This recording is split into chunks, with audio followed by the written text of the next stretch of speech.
hijrah, akar katanya dari kata kerja hajara, yuhajiru, muhajaratan. Tolong fokus baik-baik ya, karena saya tidak akan mengulang. Setiap detik itu amat bermanfaat karena kita menuju kepada situasi malam. Ya, lihat sini. Hijrah, ha, jim, ra, ta. Ini bentuk sifat keterangannya. Ada dua kata kerja dari kalimat ini. Pertama, yang tanpa alif, hajara. Yahjuru, hasilnya disebut dengan hijrah. Yang kedua, hajara. Ada alifnya. Hasilnya disebut dengan muhajarah. Orangnya muhajirin. Kalau ini orangnya hajir. Kalau ini muhajir. Jamanya muhajirin. Paham? Hijrah.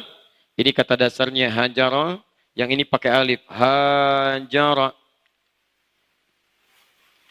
Sekarang perhatikan. Baik yang ini ataupun yang ini memiliki kesamaan makna, yaitu berpindah pada keadaan yang lebih baik. Saya ulang. Berpindah pada keadaan yang lebih baik menurut Allah Subhanahu wa taala. Berpindah pada keadaan yang lebih baik menurut Allah Subhanahu wa taala. Jadi bukan pindah biasa. Kalau cuman pindah biasa, baik menurut kita, belum baik menurut Allah, itu orang Arab menyebutnya dengan intiqal, pindah. Ana antaqil min Cimahi ila Cicahem. Baik. Ya, saya pindah dari Cimahi ke Cicahem. Tapi perpindahan saya belum tentu juga mendekatkan saya dengan Allah. Keadaan masih begitu-begitu saja. Itu disebut intiqal. Orangnya muntaqil. Tapi kalau Anda pindah pada keadaan, kalau saya sebut keadaan, tidak harus pindah tempat. Anda tetangga masjid, dekat dengan masjid. Anda muslim, tapi Anda nggak pernah mau ke masjid misalnya. Tiba-tiba ada sentuhan hati pada diri Anda, memutuskan untuk mulai berangkat ke masjid. Maka saat Anda mulai ke masjid, sekalipun Anda tidak pindah rumah, itu Anda sedang berhijrah kepada Allah Subhanahu wa taala. Jadi jangan selalu diartikan hijrah itu pindah tempat, belum tentu. Paham ya? Kecuali kalau di tempat Anda menetap, sulit situasinya untuk berubah lebih baik karena Allah. Mau sholat susah, mau baca Al-Quran diintimidasi, kadang-kadang diinterogasi, tidak sedikit yang dieksekusi, berat keadaannya. Seperti saat keadaan Nabi di awal periode Mekah. Maka berhijrah ke tempat yang lebih baik untuk mendekat kepada Allah. Paham? Baik. Misal, antum bekerja nih, gajinya misalnya 1 juta. Kemudian pindah tempat kerja. Naik nggak tanggung-tanggung. Gajinya langsung 100 juta. Hijrah bukan? Belum tentu, jangan langsung hijrah aja. Lihat apakah peningkatan kuantitas atau nominal dari gaji itu membuat antum dekat dengan Allah atau tidak. Kalau antum pindah kemudian ke tempat kerja, ternyata semakin jauh dari Allah, itu belum hijrah namanya. Ayo coba pilih ya. Anda kerja, gaji 1 juta. Tapi sholatnya nikmat, luar biasa. Jangankan sholat fardu, sholat sunnah pun bebas kita. Atau yang kedua, gajinya 100 juta, tapi sholatnya susah. Jangankan yang sunnah, fardu pun sulit ditunaikan. Gaji 1 juta gampang sholat, 100 juta susah sholat. Silahkan pilih, 1 atau 2, tidak ada pilihan ketiga, dan tidak usah nawar, jangan maksa. 1 atau 2? Tidak mudah. Sekarang bilang 1, begitu keluar 2 kayaknya enak ya. Pokoknya cobain dulu, hijrahnya nanti. Tidak mudah. Jelas ya? Baik, nanti kita bahas ketidakmudahannya. Poinnya, antum paham dulu bahwa hijrah itu baik karena Allah Subhanahu wa taala. Jadi bukan karena teman ganti pakaian, antum ganti pakaian. Teman ikut pengajian, antum ikut pengajian. Teman kata-katanya berubah, antum kata-katanya berubah. Jadi kalau kemarin saudara, sekarang jadi akhi, itu hijrah. Kemarin terima kasih, sekarang jazakallah, itu hijrah. Belum tentu juga, artinya sama-sama aja itu. Saudaraku, akhi. Saudariku, ukhti. Jadi bukan berarti antum hijrah, saudaraku dipanggil jadi akhi, saudariku dipanggil jadi ukhti. Tidak. Kalau dengan panggilan akhi dan ukhti tidak membuat Anda mendekat kepada Allah, salah juga. Ukhti kemana? Itu ada acaranya bagus. Apa? Itu loh artis yang kemarin beritanya bagus. Manggilnya ukhti, tapi kesenangan gosip. Itu bukan hijrah. Saya tidak Ustadz, alhamdulillah, tidak seperti ukhti yang itu tuh. Sama aja. Paham ya? Ya. Silahkan. Yang baik-baik baca. Silahkan lihat. Saya juga senang baca. Saya baca macam-macam dan sebagainya. Kadang-kadang untuk menyesuaikan dengan objek dakwah. Ya, kadang yang berita olahraga juga saya baca. Ya. Kemarin Liverpool kalah 5-0 gitu kan. Sama Manchester City. Si Mane di kartu merah ya. Baik, saya tahu itu 37.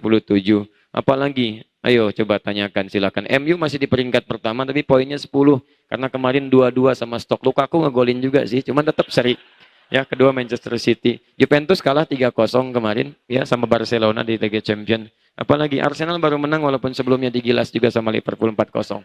Saya tahu itu. Apalagi Persib didenda 50 juta.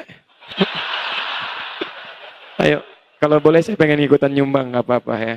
Ya, ayo kita berikan apresiasi. Apalagi? Ya. Tapi kalau yang tidak baik, nggak usah dibaca ya. Saya juga nggak tahu kalau Ladia Cynthia Bella nikah dengan Engku Amron, terus Raisa dengan Asia. Saya nggak tahu itu. Yang lain saya tahu. Udah sini.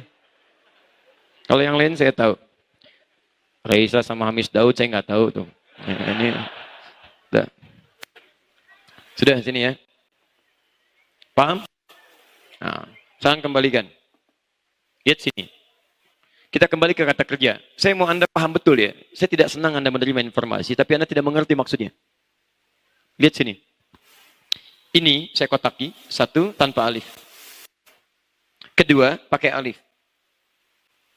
1, hajara. 2, hajara. Kalau kalimatnya menggunakan yang pertama, hajara. Yang kedua, hajara. Pakai alif. Cepat mana bacaannya? 1 atau 2? 1. Hajar. Cepat. Panjang mana bacaannya? 2 atau 1? 2. Hajar. Panjang. Lihat baik-baik ya. Saya ajarkan sedikit rumus filologi dalam bahasa Arab. Di bahasa Arab itu cukup unik. Sangat unik. Setiap huruf atau harakat itu punya arti.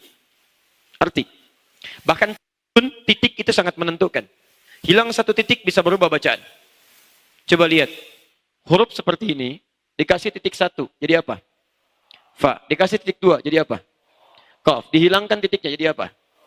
Tuh, beda ya? Sekarang perhatikan sini. Kalau ada kalimat, 1 pakai alif, yang kedua tidak menggunakan alif, maka yang tidak menggunakan alif, hukum bacaannya dibaca cepat. Yang menggunakan alif dibaca panjang. Itu kita pahami dengan baik. Tapi dalam esensi maknanya, dalam fikih lughah, yang tidak menggunakan alif itu menunjukkan sesuatu yang berproses dengan cepat. Hampir tidak ada banyak hambatan di jalannya. Sehingga Anda mengucapkannya pun cepat. Hajara, hajara, hajara. Itu cepat.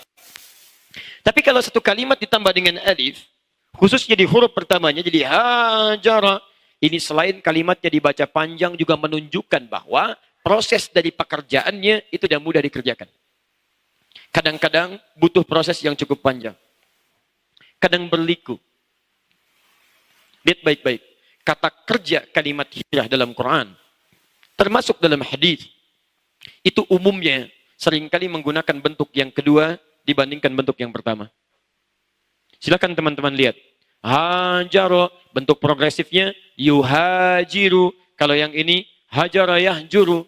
Ketika Anda akan mulai berproses berpindah, mendekat kepada Allah, kalimat Qurannya menggunakan alif. Hajara. Ini menunjukkan kalau Anda ingin berhijrah kembali kepada ketentuan Allah, tidak mudah untuk dilakukan. Kadang-kadang ada proses yang menghadirkan tantangan bagi kita untuk menguji kesungguhan kita berhijrah. Quran surah keempat ayat 100. Kita ambil pembuktiannya. Awas, kadang-kadang kelihatan sederhana, tapi ketika dialami prosesnya, Anda baru sadar. Ini maksudnya. Quran surah 4 ayat 100, paling kiri sebelah bawah. Bismillah. وَمَنْ يُهَاجِرْ فِي سَبِيلِ اللَّهِ وَمَنْ, dan siapapun. Masya Allah. Saya berkali-kali mengungkapkan kalimat man ini. Di tempat ini. Kalau disebutkan man, itu ismun mausulun yadullu ala al-'amiyah. Huruf sambung konjungsi ismun mausul menunjuk pada subjek atau objek sekaligus tanpa batas. Laki-laki, perempuan, tua, muda, besar, kecil. Kata Quran, lihat kalimatnya. Masya Allah. Saya itu selalu bersyukur ya.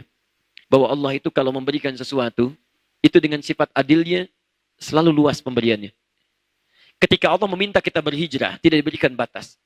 Kata Allah, siapa yang mau berhijrah, ayo. Saya tidak akan batasi. Mau kamu orang yang merasa paling soleh, mau yang merasa paling banyak dosanya, berlumur dengan dosa yang luar biasa. Kamu besar, kamu kecil, kamu tua, muda, laki-laki, perempuan. Kamu ingin berhijrah, saya beri kesempatan. Saya beri kesempatan. Wa may yuhajir fi sabilillah. Dan siapapun yang mau berhijrah kembali pada jalan Allah. Lihat, ketika disebutkan hijrah, kalimat jalan Allah kembali. Karena saat kita diciptakan, tugas kita itu memenuhi ketentuan Allah. Berjalan di jalan Allah. Jadi kalau Anda tidak ibadah, Anda bersikap mulia. Nah sekarang, pernah nggak Anda berjalan keluar dari jalannya Allah? Harusnya Anda di track ibadah, tiba-tiba Anda keluar. Harusnya Anda di track kemuliaan, tiba-tiba Anda melakukan sesuatu yang hina. Anda harus kembali ke jalan Allah. Makanya ketika Anda mau kembali, wa may yuhajir fi sabilillah. Siapa yang mau kembali ke jalan Allah berhijrah? Kalimat hijrahnya menggunakan alif, yuhajir. Pertama berita baiknya, itu menggunakan ya. Mudhari, present, continuous, future. Tawaran hijrah berlaku kapanpun. Kamu sekarang mau hijrah, hijrah. Besok mau hijrah, hijrah. Nanti mau hijrah, hijrah. Silakan. Terbuka sampai kapanpun. Tapi ingat baik-baik. Ketika Anda akan kembali kepada jalan Allah untuk membuat kebaikan-kebaikan, itu kadang memerlukan proses. Yang dengan proses itu akan diuji kesungguhan kita, apakah serius kembali kepada Allah atau tidak. Ini. Di teman-teman ingat baik-baik ya. Anda yang biasanya kumpul-kumpul, tiba-tiba sekarang mau ikut kajian, mau ikut taklim. Apa dikira akan langsung ikut taklim? Belum tentu. Anda akan mikir dulu, nimang-nimang dulu. Kumpul apaan sih? Taklim. Taklim itu apa sih? Saya juga belum tahu. Sekalian ke sana yuk. Tanya. Siapa ustadznya? Si Fulan. Pokoknya lihat aja dulu. Lihat. Awal-awal karena belum biasa. Mojok-mojok dulu. Dengar-dengar dulu. Lihat-lihat dulu. Masya Allah. Sama. Mau sholat. Lihat tadi. Sholat. Fardu itu biasa. Biasanya apa? Biasa ditunaikan. Kapan ditunaikan? Kadang terlambat. Sekarang mau berjamaah ke masjid. Tidak mudah. Tidak mudah.